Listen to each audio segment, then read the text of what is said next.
ఏదైనా కానీ మూసి నేనే పాటలన్నా పారాడి పోరాడి గోదావరిలో కలిసి సీతమ్మ పాదాలు శిరసుంచి తాకింది వాన వంకలు డొంకలు వనములన్నీ తిరిగి కృష్ణమ్మ ఒడికోయి ఇష్టంగా ఇదింది దుందుబి తల కంటే దుమ్మంతా గడిగింది అందమైన ఇసుకని అద్దంలో చేసింది ఇష్టముందో లేదో పట్టణానికి వచ్చింది ముక్కు మూసుకొని మూసిలో మునిగింది. ఈ ముక్కు మూసుకునే పరిస్థితి 25 ఏళ్ల కింద 28 ఏళ్ల కింద రాసినాను. అప్పటికే అంత వచ్చింది. 90 నాటికి కూడా శుద్ధి చేయాలని పెట్టినారు కానీ 20% శుద్ధి కాలేదు. నగరం అభివృద్ధి విధ్వంసం కాకూడదు. ఏ ఆర్థికవేత్తలు చెప్పినా అమర్త్యసేన్ చెప్పినా నీవెవరు చెప్పినా ఏ అభివృద్ధి అయినా అది విధ్వంసం కాదు. పైగా ప్రపంచానికే మార్గదర్శనం వహించిన గాంధీ తత్వం ఏదైతే ఉందో పరిమితత్వం, ప్రశాంతం, సహజత్వం ఈ 3 సూత్రాలకు విఘాతం కలిగించే ఏ అభివృద్ధి అయినది ప్రజాయుతం హితకరమైంది కాదన్నాడు ఆయన. ఈ దేశంలో జరిగిన జనాభా ఎక్కువ ఉందని అదని ఎవరికి ఈ మందులు వాళ్ళు చేసిన మందులు వాళ్ళు ఉత్పత్తి చేసిన కాలుష్యం నారాలకు మొత్తం కంపెనీల మురుగునీళ్ళకు గత కాలంలో కాంగ్రెస్ పార్టీ ఉంటుంది. పర్మిషన్ 80 నుంచి అంతకుముందు ఈ నదిని పాడు చేసిన పాపం పాలకులకు ఉంది. అక్కడనేమో గంగానది పాడైపోయింది, ఇక్కడ ఇది పాడైంది. ఇంకా రాయలసీమలో ఏంటంటే అభివృద్ధి ఎక్కువ లేదాక సకలేరు, జంపలేరు, గుండ్లకమ్మ అవన్నీ వాన వచ్చినప్పుడు ఉంటే పోతాయి. ఈడ అభివృద్ధి పేరుతో నగరం అనేది నదిని పాడు చేసే అభివృద్ధి అనేది అది సర్వపాపం. నది అంటేనే పాపాన్ని, బంధాలను అన్ని విముక్తి, నదులను ప్రేమించే లక్షణం బుద్ధ భగవాన్ ఇచ్చింది. అంత ఇక్ష్వాకులు అనే వాళ్ళు బౌద్ధాన్ని ప్రోత్సహించిన వాళ్ళు. ఇక్ష్వాకుల కాలంలోనే ముచ్చుకుంటున్న రాజులనే ఓ చరిత్ర అంత వద్దు. అనంతగిరిలో పద్మనాభుడు దివ్యమైన మహిమలు ఏమున్నావులే కానీ అనంతగిరి పద్మనాభుని వచ్చిన కొండల నుంచి వచ్చిన నది పారే వాగుల పూర్తి పచ్చని కొండల నుంచి పరిమళైన పూలగాలను మోసుకొచ్చి నగరపు సైకతాన భగీరథి ప్రేమ గాథలకు ఇసుక తిన్నెల మీద ఊహించిన నిన్న రాత్రులకు జహాపన ఈ పండు టెన్నెల్లో ఒక మంచు లేని మంచు ప్రాంతం అంత మంచి నదిని పాడు చేసిన పాపము పాలకులది. ఈ పాపాన్ని సరి చేయడం కోసమే ఎవరెంత ప్రయత్నించినా దాదాపు 25 ఎస్టీపీల కేసీఆర్ గారు 32 ఎస్టీపీలు పెట్టినాడు. అది దానికి ఇంకెన్ని కొని చేయాలి. కానీ వచ్చే పనులను ఉన్న ఎస్టీపీలను పని చేయకుండా చేస్తే వాళ్ళకి పేరు వస్తుందని, అది ప్రపంచవ్యాప్తంగానే ఇట్లాంటి దూరం వస్తుందని ఒక విధానంతో వాడిని పని చేయకుండా చేయటం అనేది మొదలైంది. తర్వాత వాటికి ఇంకా ఇంకా ఎక్కువ ఎస్టీపీలు పెట్టండి. ముందు శుద్ధి అని శ్రీధరన్న బాగా చెప్పినాడు. స్నానం చేసి శుద్ధి, ఇంకా బుక్ పెద్ద సూత్రం అవసరం లేదు. శుద్ధి అనేది వాళ్ళకి ఇష్టం ఉండదు. ఎందుకంటే ప్రజలు శుద్ధిగా ఉండి ప్రజలు చైతన్యవంతంగా ప్రజలు ఆరోగ్యంగా ఉంటే పాలకులకు అంత ఉండదు. ప్రజలు ఎప్పుడు అరకూర అడుక్కుంటేట్టున్నారు.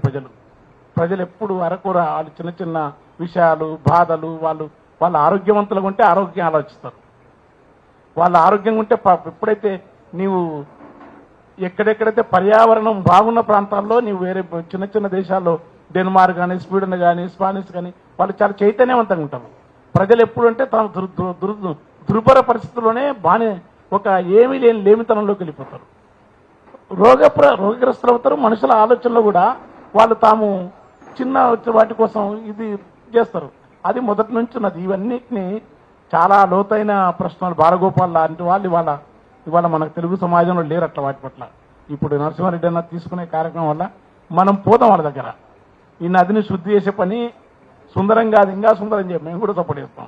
ఎంత సుందరం చేస్తే నేను పేరు పెట్టి అనను కానీ సుందరం చేస్తావా అందం చేస్తావా చెయ్యి. అదే సందర్భంలో నిర్వాసితుల ఒక్కరి మీద కూడా ఒక్కరి గుడిసె కానీ కూలిస్తే, ఒక గూడెం కానీ గుడిసె కానీ లేకుంటే మధ్యతరగతి అపార్ట్మెంట్ కానీ కూడిసే హక్కు ఈ ప్రభుత్వాలకు లేదు.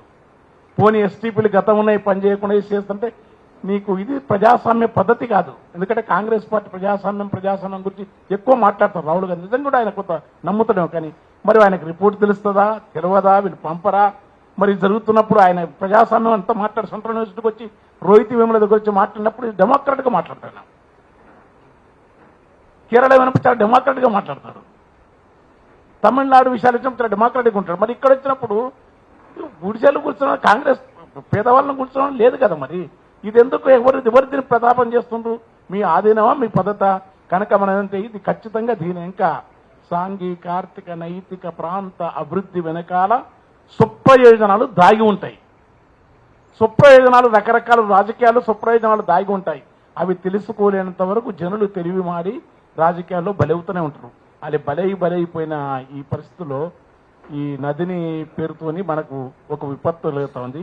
ముందు ఆ కంపెనీలకు వచ్చే వ్యర్థాలను ఆపండి, నిర్దాక్షిణ్యంగా కట్టిన. ఎందుకంటే ఏ కంపెనీ కూడా తక్కువ ఖర్చుతోని ఎక్కువ పర్యావరణ హితం ఉండబడే నామ్స్ కానీ వాటిని పాటించవు. వాళ్ళకి ఇంకా లాభం ప్రధానం కంపెనీలకు. పైగా ఫార్మా కంపెనీలకు అంత లాభాపేక్ష పిచ్చింగ్ ఏ కంపెనీలకు ఉండదు. ఎందుకంటే ఎక్కువ తెలుగు రాష్ట్రాలు, ఉభయ రాష్ట్రాల్లో అత్యధిక సంపన్నులు ఎవరంటే వాళ్ళు ఫార్మా కంపెనీ వాళ్ళే ఉంటారు. ప్రామాణికంగా చేసేప్పుడు ఎందుకంటే వాళ్ళకంతా అన్ని రకాల అది ఉంటుంది. ఈ ఫార్మా కంపెనీలు ఎవరు పెట్టినా సరే, ఏ పార్టీ వాళ్ళకి దగ్గర ఉంటుంది. కనుక ఈ పార్టీ ఫార్మా కంపెనీలు వదిలే నాలాలకు వచ్చే ఆ కలుషితాన్ని ఆపే పెద్ద ఉద్యమం జరగాలి బయటకొచ్చి. రెండవది ఏంటంటే ఈ నిర్వాసితులను తప్పించే హక్కు నీకు లేదు. నివాసాన్ని గూడును తొలగించే హక్కు లేదు. నివాసం కల్పిస్తామంటే అది ప్రజలతోని అక్కడ ఆ ప్రజల ఆమోదు. ఇప్పుడు అక్కడేమో సెంచులను అడవిలో ఉండకుండా వాళ్ళని తరిమేస్తున్నారు. ఇక్కడ నదీ పరివాహ ప్రాంతంలో ఉండవు పందుల నివాసాలు, పాడు మురుగునీళ్ళ కాడ నున్నంగా ఊడ్చి మన్నంతా ఎత్తిపోసి శుభ్రంగా చేసుకొని చూసుకున్నారు. ఎప్పుడో జాగా ఉన్నోని కన్ను గుట్టారు అన్నో ఊరన్నా, నీ గుడిసె ఊసిపోతావు అన్న ఊరన్నా. యాడికోతారు ఇప్పుడు, యాడికి వాళ్ళు చెప్పమంటే సడన్గా పోవాలంటే దానికి కొత్త. కనుక మీరు పరిహారం ఎంత ఇస్తావు? అఖిలపక్ష కమిటీ ఆడిసిందే. ఏదన్నా అఖిలపక్షం ఇస్తే వాళ్ళకి పేరు వస్తుంది. అరే మీరు డిఎంకేతో పొత్తున్నారు. అమ్మ క్యాంటీన్ పెడితే జయలలిత కరుణానిధి ఇప్పుడు స్టాలిన్ వచ్చినప్పుడు డిఎంకే పార్టీలో తీసేయాలి ఆమె పేరుతుంటే మంచి పని ఎవరు చేసినా తీయకూడదు, అమ్మ క్యాంటీన్ ఆమె పేరుతోండి అని చెప్పినాడు. ఎప్పుడైనా నీలం సంజీవ్ రెడ్డి కానీ సుందరయ్య గారు పోతు కానీ పాతకాలపు దామోదర సంజీవ్ కాంగ్రెస్ పార్టీలో ప్రతిపక్ష నాయకులు గౌరవించేది. ఇదే మొత్తం ప్రపంచవ్యాప్తంగా భారతదేశంలో ఈ వాతావరణం లేకపో బుల్డోజర్ అన్న పదమే పెద్ద ఒక దుర్మార్గమైన కిరాతకత్వానికి నిదర్శనం. ఈ బుల్డోజర్కు లింకులు ఎక్కడెక్కడ ఉన్నవో అది ప్రజల మీదకి బుల్డోజర్ పంపడం అనేది నీకు పంపితే తెలుస్తుంది. మనిషి అంటే పిచ్చ కాదు ఎగిరిపోనికే. మనిషి అంటే తరిమి కొడితే పోయి జంతువులు ఎక్కడో పోని అల్లల్లానికి జంతువు కాదు మనిషికి తన చుట్టూ అనుభూతులు ఉంటాయి. ఇంట్లో పూట ఉంటుంది, మనకు తండ్రి చనిపోయిన ప్లేస్ కూడా పవిత్రం, బిడ్డ పుట్టిన స్థలం పవిత్రం, మనం ఆడుకున్న నిద్ర, మనం ఉన్న గూడు ప్రధానం. ఇట్లా కూర్చొని మా తాత చెప్తుండే ఎక్కడ అంత చిలకల వాడ కూర్చుంటే నాకు ఈడ కూర్చుంటేనే చెట్టు కింద కూర్చుంటే నిద్ర వస్తాయి బిడ్డ, చింత చెట్టు కింద ఆనుకుంటే నిద్ర వస్తాయి. ఇట్లా రాత్రిపూట కూడా అనే వస్తున్నాయి. ఎందుకంటే ఇట్లా ఆనుకుంటే నిద్ర వస్తాయి బిడ్డ, చెట్టు కాడ ఎందుకు ఉంది అంటుండే. మనిషికి కొన్ని అనుభూతులు ఉంటాయి. అభివృద్ధి అనే పేరుతోని మానవ అనుభూతులను, మానవ సహజాతాలను భగ్నం చేసేది కూడా అది సరైనది కాదు. నీవు ఆ నిర్వాసితులను తీసే నది బాగా చేసి నది పక్కన కొద్ది బఫర్ జోన్ అంటున్నా. ఆ బఫర్ జోన్కు ఇంజనీర్లను వాళ్ళను ప్రతిపక్ష పార్టీలను రకరకాల పార్టీలు పిలవాలి. కమ్యూనిస్టులతో ఇట్లా పొత్తే ఉంది కదా, మరి సాంబశివరావు గారితో పొత్తున్న సిపిఐ పార్టీలను పిలవండి, న్యూ డెమోక్రసీ పార్టీలను పిలవండి. వాళ్ళు ఒక్కసారి కలిసి పనిచేస్తారు. ఇప్పుడు నరసింహారెడ్డి గారు చాలా స్పష్టంగా మాట్లాడుతున్నారు. తర్వాత బీఆర్ఎస్ పార్టీ అంటే నీకు ఎందుకంటే వాళ్ళు పెట్టిన ఎస్టీపీలే వద్దంటున్నాక రాజకీయం చేయడం కాదు, ప్రజా సమస్యది చెప్పేది. రాజకీయం కోసం చేస్తుండ్రా, దీంతోనే మొత్తం రాజకీయం మారిపోతా, దీంతోనే ఇంకా ఎలక్షన్ చాలన్నది. ప్రజల తరఫున ఆవేదన, మాలాంటి వాళ్ళు ఆవేదన అని చెప్తున్నాం. ఎంత బాధ ఉంటుందో వాళ్ళు చిన్న పనులు చేసుకునే పనులు ఏంది, కేతిల టీ అమ్మేటోళ్ళు, రాత్రిపూట లైట్లు మోసేటోళ్ళు, పూలు అమ్మేటోళ్ళు, సఫాయి వర్కర్లు, గల్లీసినది పాట అంతా వాళ్ళదే. వాళ్ళు బతుకులు వాళ్ళకి సడన్ గా ఇంతింత జీతాలు తీసుకొని లక్షల జీతాలు తీసుకొని ఉన్న మీకు ఒక్క నెలలో మనకు రాకపోతే గిలగిల కొట్టుకుంటామే. వాళ్ళకి ఏం ఆధారం అవుతుంది? ఎక్కడ సడన్ గా ఎక్కడ తీసుకుంటాం? అన్నిటికన్నా మన ఎమ్మెల్యేలు టోకన్లు ఇచ్చి ఏసీలు గీసీలు పిడి చేసుకొని ఇస్తారు. ఈ ఎండలకు ఉమ్మరాన్ని సడన్ గా ఉమ్మంటే ఏడిపోతారు ఆ పిల్లలు తీసుకొని, ఎక్కడ పోతారు? ఏ బతుకది బతుకు మనుషులను ఎలా ఆలోచించవా? నువ్వు ఆలోచించాలి. పాలకులకు ఉండదు, దయ ఉండకూడదు. రాజ్యం వచ్చేవరకు అట్టుంటారా? అదే కనుక మీరు కనుక పదవి లేకుండా ఇదే పరిస్థితిలో మీరుండి వేరే ప్రభుత్వం చేస్తే దీని మీద అల్లలల్లో పెద్ద బ్రహ్మాండ ఉద్యమం మాటలు ఉంటుండే. ఇది ఎందుకు? కనుక ఇది సరైనది కాదు. నిర్వాసితులను చేయొద్దు, శుద్ధి చేయాలి. తర్వాత 50 కిలోమీటర్లు కాదు, 250-260 కిలోమీటర్లు ఇది ముచ్చుకుంద నుంచి మొదలుకొని ఆడికేడికి వజీరాబాద్ కాడ, వాడపల్లి కాడ కలిసే దగ్గర కూడా మొత్తం మురికి అయిపోయింది. సూర్యాపేట అవతల మూసి పక్కన కల్లాతే దెబ్బకే కపం వచ్చి వస్తారు, జ్వరం వస్తుంది. అరే నేను పరిశాన ఏడాదైనా కళ్ళు బాగుంటుంది అది ఇట్లా మా ఫ్రెండ్ చెప్తే అరే నీ వేడదైన రాన్నా, అరే అది మూసి పక్కన కళ్ళు కపం ఎల్లో కలర్ వస్తుంది. మొత్తం పాడు. ఈ పారిశ్రామిక వ్యర్థాలను పారిశ్రామిక వ్యర్థాలను ఆపాలి. పెట్టుబడిదారుల పైన పాలకులు ఎప్పటికీ ప్రేమనే ఉంటుంది, వాళ్ళు ఎవరు చేయరు. ప్రజల యొక్క అప్రమత్తత ఉండాలి. ప్రజలేమో హాయిగా ఎట్టుంటే టైం పాస్ ఈజీ గోయింగ్ అయిపోయింది. ఇప్పుడు ఈ బీఆర్ఎస్ లీడర్లు ఉండగా మాట్లాడిన ఎవరైనా మన మిత్రుడు ఇంత ఇట్లాంటి అనుకో, ప్రజలు ఈజీ గోయింగ్ అయిపోయింది. ఏదో వస్తే పోతాం, మీరు చాలా సీరియస్గా మాట్లాడే తపన లేదు ప్రజలకు. వాళ్ళ పాపం వాళ్ళ బాధలను కొంచెం ఏదో చెప్తున్నాం. ఈ బాధలన్నిటి నది పాడు కాకపోతే ఏం తింటారు? ఆ మూసిలవన్నీ ఒడ్డు తినండి. ఆ మూసిలవన్నీ కూరగాయలు పాలకు తీసుకొచ్చి మూసిల చుట్టుముట్టు అనేది తెస్తారు కూరగాయలు. ఒక్కసారి వాసన ఇంత ఘోరంగా ఉంటాయి. ఇంత ఖరాబు చేసి ఆరోగ్యాలు పాడు చేసి కలిపి ఇంత అన్యాయం చేస్తే ప్రజలు ఏం బతకాలి? ఎందుకు ఇంత దుర్మార్గం? కనుక వెళ్ళిపోదము ఏ దేశానికి వెళ్ళిపోదము, ఉన్న ఫలముల గూడు కూల్చే బుల్లో జారే తలుపు తట్టే, కన్నీరే దప్ప మాకుయే అండాలేని కాలమోచ్చే ఉండిపోదం వెళ్ళిపోదము ఏ దేశానికి వెళ్ళిపోదము. యాడికి వెళ్ళిపోతారు చెప్పు? మేము పోయే ప్రశ్న లేదు. ప్రజలకు దగ్గర ఉండాలి. ఇంతమంది ఉన్నదానికి ఇంతమంది చాలు. ఈడ మూసి ఇండ్ల కాడికి పోతే ఆడ మనందరం పోవాలి. ఈడ కూర్చొనే మాట్లాడదు. ఈడ కూర్చొని ఏమవుతుందంటే ఒక చైతన్యవంతమైన ప్రజా ఉద్యమాల స్థాయి లేకపోవడం వల్ల ఈ అన్ని ఆటలు జరుగుతూ ఉన్నాయి. చైతన్యమైన ప్రజా ఉద్యమం తెలంగాణ ఉద్యమం జరిగిన తర్వాత వచ్చిన తర్వాత 10 ఏళ్లలో ఎట్లనేమంటే డెవలప్మెంట్ మంచి ఆ మూసి ఒక్కడు బాధపడ్డా మనందరి బాధ. తెలంగాణ లక్షణం ఏంటంటే ఒక్క మనిషి బాధ కూడా 100 మంది బాధ. ఒక్కడు బాధపడ్డా కూడా అందరి బాధగా భావించే లక్షణం ఒక తెలంగాణ నెలకే ఉంది. గుర్తుపెట్టుకోండి. చిన్న ఇష్యూ అయినా సరే బాధ కలిగితే దాన్ని వేగం చేయాలా. వేగం చేసి మనం కాపాడుకోవాలా. నిర్వాసితులకు గూడు గుల్చేది లేదు, భూమి పాడేది లేదు. గాంధీ ఆశ్రమం విగ్రహం కట్టుకుంటే ఆడగడతో పెద్ద కడితే గాంధీ బొమ్మది కూడా ఊకే గాంధీని కట్టినాడు. గాంధీ వాళ్ళకి ప్రేమ ఉండదు. గాంధీ కనుకుంటే ఇప్పుడు కాంగ్రెస్ ఉన్నాడే సర్దార్ ఊళ్ళ పెట్టకంటే ఆయన పెట్టకముందు పెద్దది పెట్టాలి.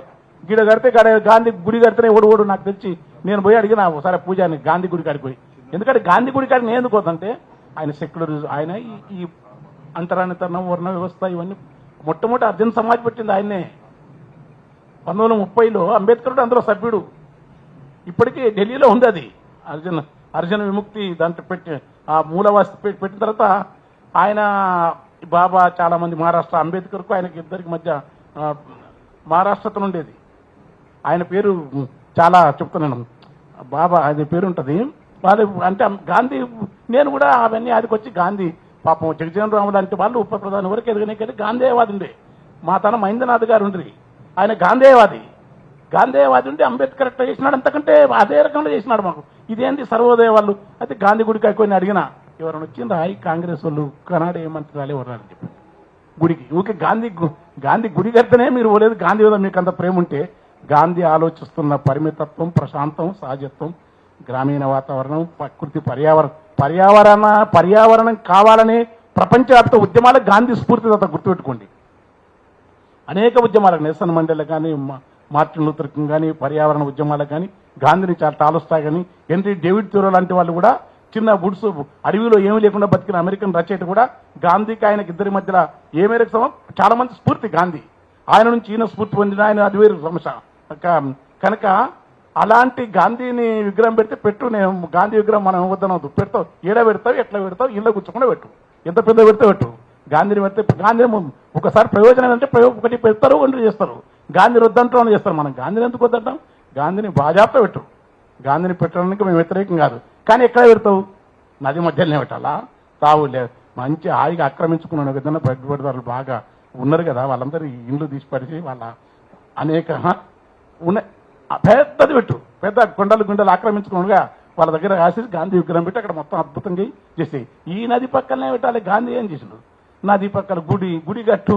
గుళ్ళు ఎవడో గుడి ఉంటే తవ్వరు, మంచి మంచి గుట్టలు తవ్వుతారు. ఆ గుట్టకాడ గుడి కట్టే ఎవడతాను ఇక్కడ గుడి కట్టే ఎవడు ఇప్పుడు మొత్తం తొక్కిపడి ఉన్న గుట్టలు భూములు పరిశానం. ఎన్ని గుళ్ళు కడితే అన్ని గుళ్ళు కట్టండి, గుట్ట మీద కట్టండి. ఎందుకంటే గుడి పెడితే గుట్టలు కట్టాం. కానీ గుళ్ళ పేరుతోని, పూజల పేరుతోని, చర్చిల పేరుతోని, వీటి పేరుతోని ప్రజా నినాదం ఒకటి ఉంటుంది, దాని ఇంకా ప్రయోజనం ఒకటి ఉంటుంది. వాటి లోతుల్లోకి ఆ ప్రయోజనానికి కారణం ఏంది? నడిపే పార్టీయా, సొంత ప్రయోజనాల, రాజకీయాల, అవన్నీ చాలా లోతైన ప్రశ్నలు ఏం కాదు. ప్రజలందరూ తెలివైన వాళ్ళే. కనుక వెంటనే ఈ ప్రయత్నం ఆపి శుద్ధి అయ్యి మీరు మా ప్రాణాలను మమ్మల్ని ఉండేయండి.